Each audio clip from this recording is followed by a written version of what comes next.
금요일 뉴스 속 경제 시간입니다. 인공지능 산업이 개화하면서 반도체 산업도 주식시장에서 주목받고 있습니다. 현재 상황과 전망 이성일 기자와 짚어보겠습니다. 올 초부터 좀 가장 큰 이슈였습니다. 그렇죠. 근데 이번 주에 다시 좀 관심을 끄는 것 같은데 삼성전자가 실적을 발표했기 때문이겠죠? 그렇죠. 삼성전자 2분기 실적으로 10조 원 넘는 이익을 공개를 했거든요. 네. 이게 누구도 예상치 못한 좀 깜짝 실적이었습니다.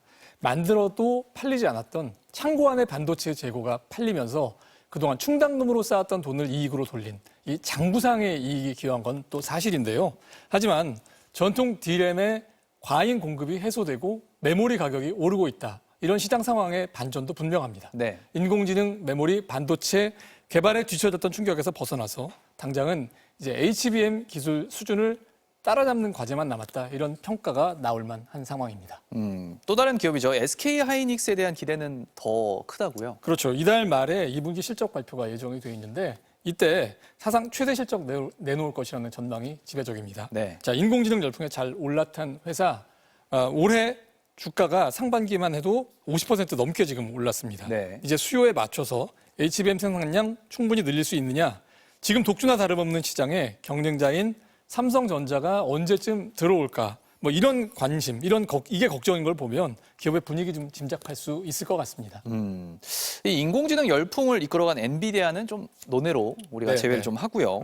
예. 이제 우리 업체들이 좀 경제 행사로 언급이 되면 대만의 TSMC 상황이 더 좋다고요. TSMC는 이번에 잠시지만요. 기업 가치가 1조 달러를 잠시 넘어섰습니다. 네. 자, 주가 상승폭 우리 기업들보다 훨씬 커서요.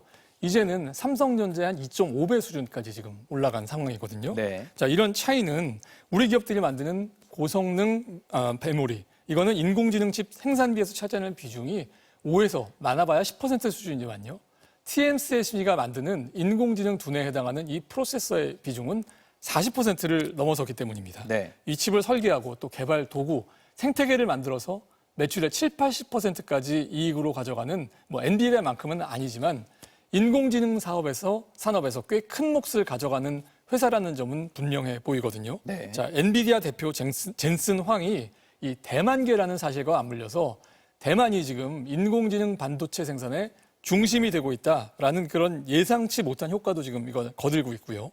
자, 서서히 과열이라는 경계감 머리를 들고 있고 또 지난 밤에도 관련 기업 주가 하락이 또 그런 관점을 반영하고는 있지만 인공지능 붐 최대 수혜자라는 점에서는 분명해 보입니다. 우리 반도체 산업이 좀 살아난 게 주식시장 바깥으로 봐도 긍정적인 영향을 좀 주는 것 같아요. 제일 먼저 보이는 게 무역 수지인데요. 이거 1년 사이에 굉장히 극적으로 개선이 됐거든요. 네. 무역 수지 작년 상반기에 260억 달러 넘게 적자를 냈었지만 올 상반기에는 거의 비슷한 규모의 흑자로 반전 이뤄냈습니다. 네. 다른 부분의 수출 늘고 또 석유로 수입액 줄어든 것도 기여를 했지만 반도체 값이 오르고 수출액 늘어난 효과가 아주 압도적이었습니다.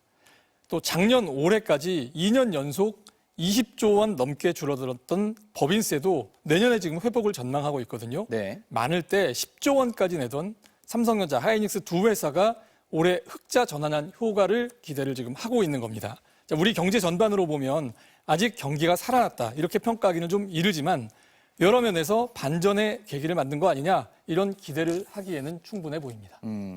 지금 원래부터 좀 경쟁이 치열한 분야잖아요. 그렇죠. 앞으로 유지하는 것도 쉽지 않겠어요. 자, 메모리 산업에서 10년 넘게 거의 경쟁자 없다시피 한 1위를 독주했던 삼성전자가 한순간에 휘청했던 모습 지금 보고 있지 않습니까? 네. 자, 생산량을 늘리는 데 쓰는 전력, 또 그보다 전기를 옮기는 전력망이 필요한 것에 제때 설치되는지 이렇게 당연해 보이던 것들도 이제 풀어야 할 숙제가 되고 있습니다. 네. 적자 때문에 성과급이 사라지면서 촉발된 삼성전자의 첫 파업, 이게 생산에 또 얼마나 영향을 줄지 이런 내부 문제를 해결하는 것도 과제가 될 거고요.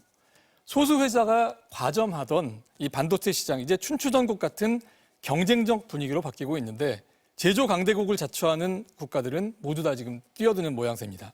중국이 자국 기술 육성에 전력을 다하면서 우리 기업이 중국을 생산기지로 활용하는 이 분업 체계는 이제 과거의 것이 돼가고 있는 부담도 넘어야 할 숙제고요. 네. 이제는 기존에 잘하던 분야는 뭐 당연하고 새로 만들어지는 분야의 제품 또 기술 개발도 앞서가야 하는 이런 복잡한 숙제까지 안게 된 상황입니다. 예, 이성일 기자 잘 들었습니다.